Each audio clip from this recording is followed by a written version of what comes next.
In this guide, I'm going to show you how to reset home screen layout on Android.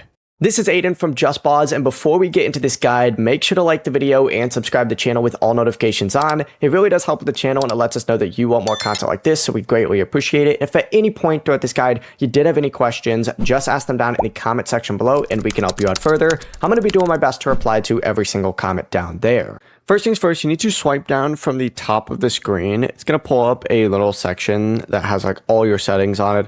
Hit that settings gear up in the top right, and once you hit that settings gear up in the top right, scroll all the way down, and what you're looking for on here is apps.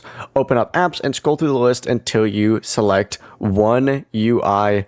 You could also just go ahead and search for it. I usually prefer to do that. But open up One UI Home, and once you go ahead and you need to scroll down and you're going to see storage. Open it up, select clear cache, and once you clear your cache, confirm, and this will restore your home screen layout to the default setup. So your app icons, folders, widgets are all going to be arranged and removed to what they used to be. The process really is as simple as that. Before you do leave, make sure to like the video and subscribe to the channel with all notifications on. It really does help with the channel and it lets us know that you want more content like this. We'd greatly appreciate it. And if at any point throughout this guide you did have any questions, just ask them down in the comment section below and we can help you out further. I'm going to be doing my best to reply to every single comment down there. Peace.